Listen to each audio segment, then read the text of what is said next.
I want to start by saying something we don't always like to admit. Not everyone in our lives is rooting for us. Not everyone who smiles at us cares about us. And sometimes the hardest lesson to learn is that we have to stop giving our energy to people who wouldn't do the same for us. But here's the good news. When we recognize the behaviors of people who don't truly care, we empower ourselves.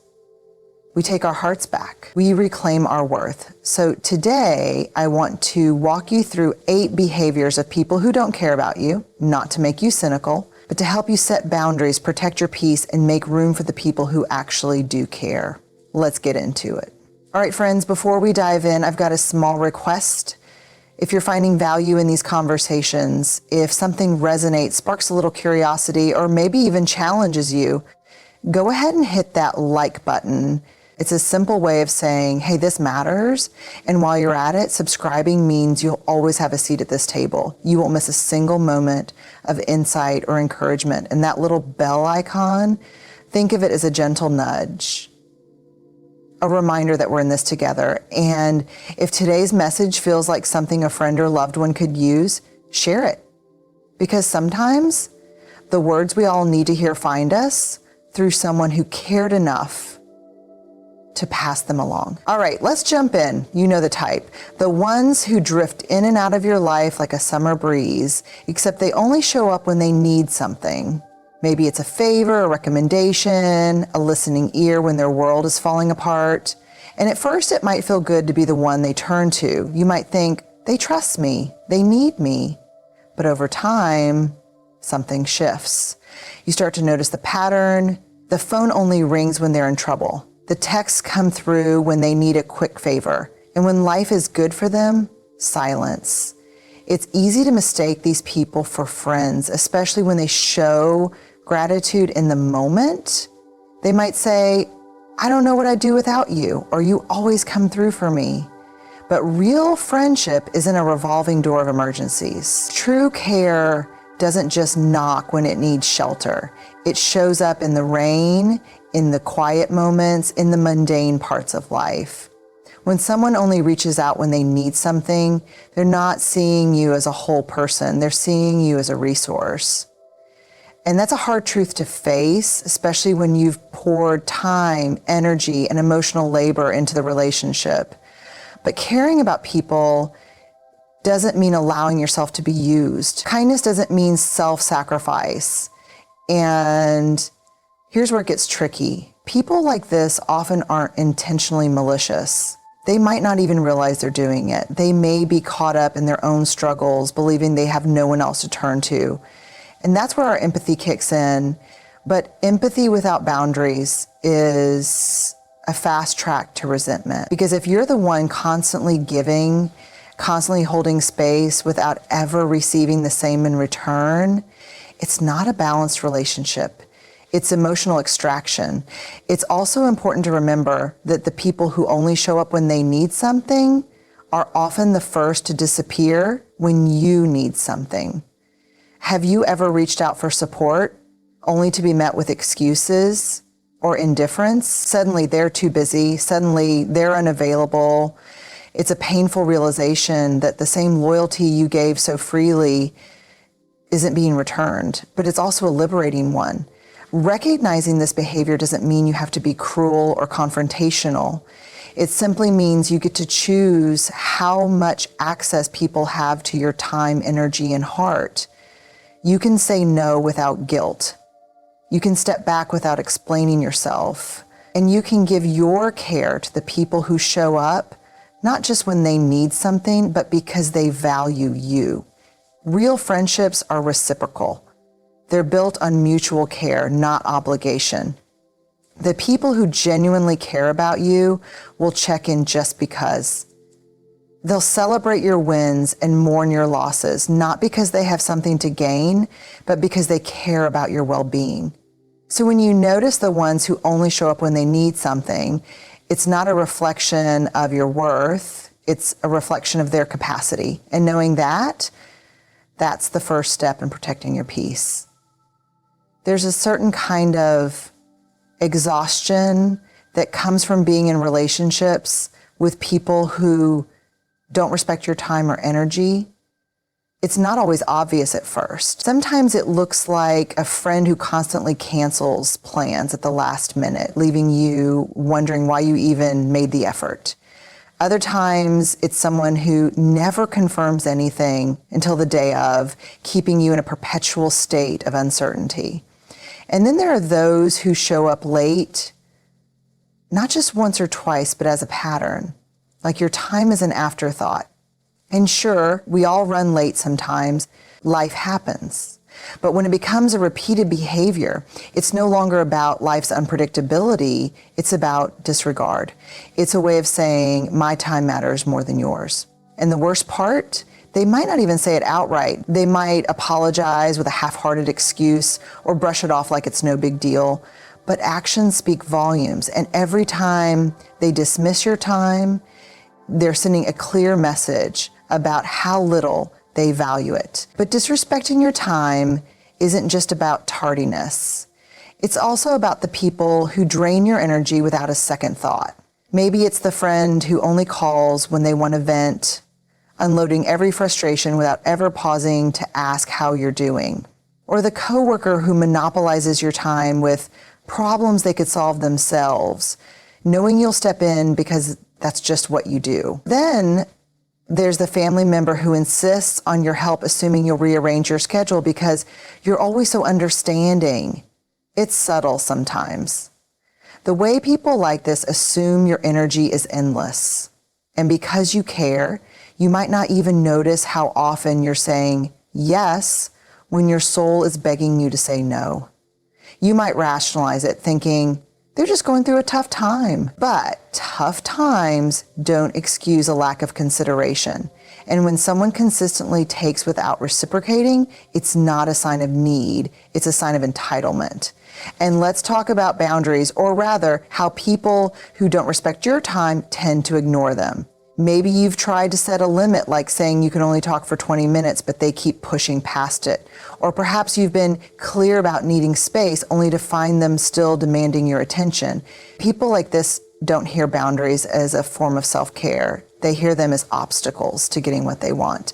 And that's not caring, that's control. But here's what I want you to remember. Your time is a precious resource. You don't get it back. And spending it on people who don't appreciate it only leaves you depleted. The people who genuinely care about you will recognize that. They'll honor your boundaries, show up when they say they will, and understand that your time is a reflection of your worth. And sometimes choosing yourself means disappointing people. It means saying, I can't make it, or I don't have the energy for this right now. And that's okay. Because the people who truly value you won't guilt you for protecting your time. They'll respect you for it. You are not selfish for expecting reliability. You are not demanding for wanting people to follow through. And you are certainly not wrong for wanting to be surrounded by people who show up for you with the same level of care you offer. The people who respect your time and energy, they're the ones worth keeping. The rest, it's okay to let them go because your time matters. And so do you. There's a particular kind of pain that comes when someone dismisses your feelings. It's not always loud or obvious. Sometimes it's subtle. A comment that stings just a little, a shift in body language, a sigh that signals they're tired of hearing you out. Other times it's more direct. Maybe you've opened up about something that's been weighing on you, and instead of comfort or curiosity, you're met with words like, you're overreacting. It's not that big of a deal. You're too sensitive. And just like that, the air shifts. You start to second guess yourself. Maybe you are overreacting. Maybe what you're feeling isn't valid. After all, if someone you care about, someone who's supposed to care about you, doesn't think your feelings are worth acknowledging, doesn't that mean they're right? No, it doesn't. When someone dismisses your feelings, it says far more about them than it does about you. Because invalidation is not a reflection of the truth of your emotions. It's a reflection of their discomfort. Some people struggle to hold space for vulnerability. Your emotions might make them uneasy, forcing them to confront feelings they've worked hard to suppress. So instead of sitting with you in your pain, they minimize it. They shut it down. It's not always intentional, but it is harmful. And then there are those who dismiss your feelings as a form of control. They invalidate your experience to maintain power in the relationship. If they can convince you that your emotions are irrational or dramatic, then they never have to take accountability for their actions. It's a tactic, one designed to keep you small, compliant, and uncertain of your own reality. But here's the thing, your emotions are not up for debate. They are not something that requires permission or validation from others to be real. They simply are. And just because someone refuses to acknowledge them doesn't make them any less legitimate. And I know it's easy to internalize the words of people who dismiss you, especially if it's someone you love. You might hear phrases like, I didn't mean it like that, or you're being too emotional. And before long, you're apologizing for how you feel instead of standing in your truth. You shrink yourself to avoid further criticism. You learn to swallow your pain because speaking it aloud feels like a risk. But I want you to hear me on this. Your feelings are not an inconvenience. Your sadness, your anger, your fear, they're all part of your human experience. And the people who genuinely care about you will never treat your emotions as something to be fixed or dismissed. They will listen, they will ask questions, they will make space for your truth, even when it's uncomfortable. And here's what else I know. People who consistently dismiss your feelings aren't always going to change. Waiting for someone to see your emotions as valid when they've shown you time and time again that they won't, that's not strength. That's self-abandonment. It takes courage to stand up for your emotions. It takes bravery to say, I'm allowed to feel this way even if you don't understand it. And it takes self-love to step away from people who refuse to honor your emotional world. But it's not all about walking away. Sometimes it's about making your needs clear. You have every right to say, it hurts when you dismiss my feelings. I'm not asking you to solve this. I'm asking you to listen. My feelings matter, even if you don't agree with them. Healthy relationships are built on that kind of honesty, and the people who truly care will lean in instead of turning away. And let's not forget the most important relationship of all, the one you have with yourself. Because learning to validate your own feelings, even when others don't, is an act of profound self-respect. When you tell yourself, what I'm feeling is real, what I'm experiencing matters, you begin to build resilience. You stop waiting for others to grant you permission to feel. And that's when you realize something powerful. The dismissal of your feelings doesn't diminish your worth. It never did. You are allowed to feel deeply. You are allowed to express your emotions without fear of ridicule. And you are absolutely worthy of relationships where your feelings are not just tolerated, they are welcomed, valued, and embraced. The people who make you feel small for having emotions, they're not your people. But the ones who stand beside you offering understanding and compassion, those are the ones worth holding on to. And most importantly, you are always worth standing up for. There's a particular ache that comes from sharing your joy with someone only to have it diminished. Maybe you've just gotten a promotion, achieved a personal goal, or experienced a moment of happiness that feels worth celebrating. You turn to someone you care about, expecting excitement, maybe even pride, but instead you're met with something entirely different, a half-hearted congratulations, a forced smile, or worse, a subtle shift in the conversation that leaves you feeling like your moment didn't matter at all. And sometimes it's not even subtle. Maybe they quickly follow your good news with their own achievement, as if joy is something that needs to be measured and compared. Or they might respond with something dismissive. Well, I could have done that too if I had your opportunities.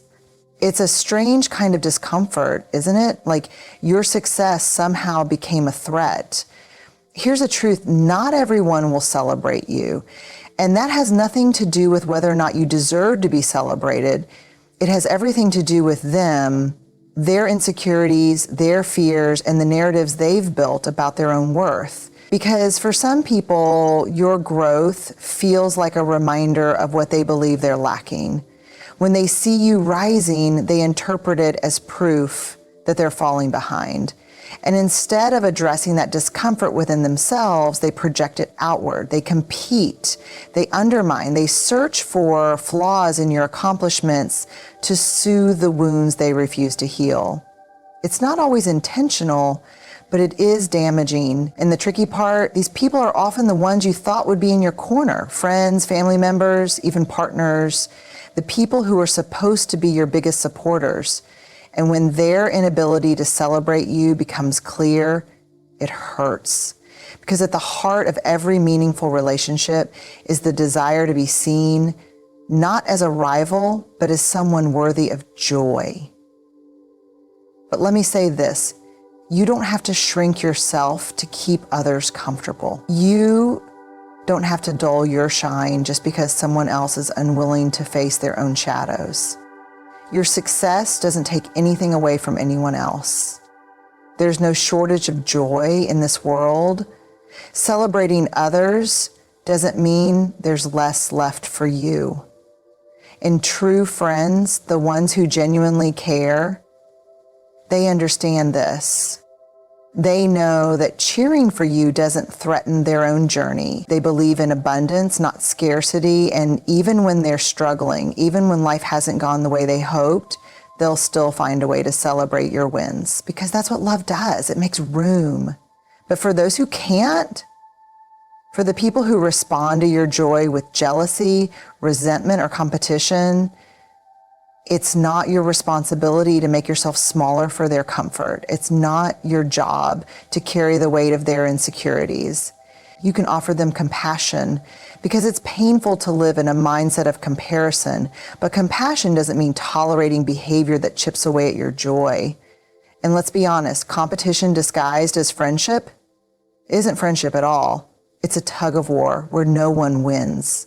You deserve relationships that feel like a safe space, where your success is met with genuine celebration, not forced indifference. You deserve people who clap for you when you succeed, not just because it's the polite thing to do, but because your happiness brings them happiness. And if you've ever found yourself holding back your joy to avoid making someone else uncomfortable, I want you to know this. You don't have to live like that. You don't have to dim your light just because it exposes someone else's darkness. Your joy is meant to be felt. Your accomplishments are worth celebrating, and the people who truly love you will never ask you to hide the best parts of yourself. So be brave enough to take up space. Celebrate your victories loudly, boldly, unapologetically, and pay attention to the people who celebrate with you, because those are your people. The ones who will stand beside you through every win and every loss without ever seeing you as competition. And when you find them, hold on tight. Because in a world that often pits us against each other, genuine celebration is a gift. And it's one that both you and the people who truly care about you deserve. There's a quiet, insidious kind of pain that comes from being around people who make you feel small. It's not always loud or aggressive. In fact, it often hides in the smallest moments. A condescending comment slipped into a conversation, a dismissive laugh when you share your thoughts, or the subtle way your achievements are brushed aside as if they're insignificant. You might not even notice it at first. Maybe it feels like a misunderstanding. You tell yourself, they didn't mean it that way, or maybe I'm just being too sensitive. And for a while, you keep extending grace. You try harder to prove your worth, to gain their approval, to be seen in the way you long to be. But the truth is, people who make you feel small aren't confused about your value. They see it, and it unsettles them. Your confidence, your talents, your light, it serves as a mirror, reflecting what they refuse to face within themselves. And instead of confronting their own insecurities, They diminish you. They chip away at your sense of self, not with grand gestures, but with tiny, calculated words and actions designed to make you question your worth. They might mask it under the guise of just joking or tough love. Maybe they call you too sensitive when you express that something hurt you. Or perhaps they offer backhanded compliments, the kind that sound supportive on the surface but carry a sting underneath. I didn't expect you to pull that off. Good for you. You're smarter than you look. Your lucky things always seem to work out for you. And over time, the weight of those words adds up. You may start to notice how you shrink in their presence, how your voice gets quieter, your opinions feel less certain, and your dreams seem less attainable. You hesitate to share your ideas, fearing they'll be dismissed. You question whether your joy is worth celebrating, because what if it's met with ridicule or indifference? You begin to second guess yourself, not because you aren't capable, but because you've been conditioned to believe that you aren't enough. But here's what I need you to hear. People who make you feel small are not a reflection of your worth. Their words and actions are a reflection of their own unresolved pain. And while it's tempting to believe that if you just prove yourself enough, they'll finally see your value, that's not how it works. Because their treatment of you was never about your lack. It was about their fear of being left behind, fear of your growth outpacing theirs, fear that your light might expose their shadows. But your light was never meant to be dimmed for the comfort of others. You were not put on this earth to make yourself smaller so others can feel bigger. And the people who truly care about you, they won't ask you to. Real friends, real partners, real supporters, they'll celebrate your successes, not resent them. They'll challenge you in ways that encourage growth, not in ways that tear you down. They'll see your strengths and still hold space for your vulnerabilities. And that's the difference. People who care about you will never weaponize your insecurities. They won't use your flaws as ammunition or exploit your doubts for their own gain. Instead, they'll lift you up. They'll remind you of your resilience when you forget it yourself. They'll stand beside you, not as competitors, but as champions of your growth. And when you begin to recognize the people who make you feel small for what they are, not sources of truth, but sources of pain, you reclaim your power. You stop internalizing their words and start questioning their motives. You realize that their opinions are not the authority on your worth. It's not easy. Setting boundaries with people like this can feel uncomfortable. You might fear being labeled as too sensitive or difficult, but protecting your peace is not an act of selfishness. It's an act of self-respect. And it doesn't always mean cutting people out of your life entirely. Sometimes it means choosing how much access they have to your energy, your time, your heart. You get to decide. You get to choose relationships that nurture your spirit instead of depleting it. You get to surround yourself with people who make you feel expansive, who remind you that you are not too much and you are never, ever not enough. And most importantly, you get to choose how you speak to yourself. Because those voices that echo the words of others, the ones that tell you you're not good enough, smart enough, lovable enough, they aren't yours. They were never yours. And the moment you recognize that, you begin to silence them. You begin to stand tall again. You reclaim the space that was always meant for you. And you remember that the people who make you feel small never had the power to define you. And only you can do that. And today you get to choose to define yourself as worthy, because that's exactly what you are. So here's the deal. Not everyone in your life deserves front row seats. Some people are background characters. Some people don't even belong in your story, and that's okay. The goal isn't to be bitter, it's to be better. To surround yourself with people who make you feel safe, supported, and valued. To walk away from relationships that drain you and to remember that the people who truly care about you, you'll never have to convince them to. You are worthy of real love. You are worthy of genuine connections, and you deserve to be surrounded by people who see you, celebrate you, and show up for you, not just when it's convenient for them, but because they truly care. So let's be brave enough to let go of those who don't, and let's be wise enough to hold on to those who do. You got this.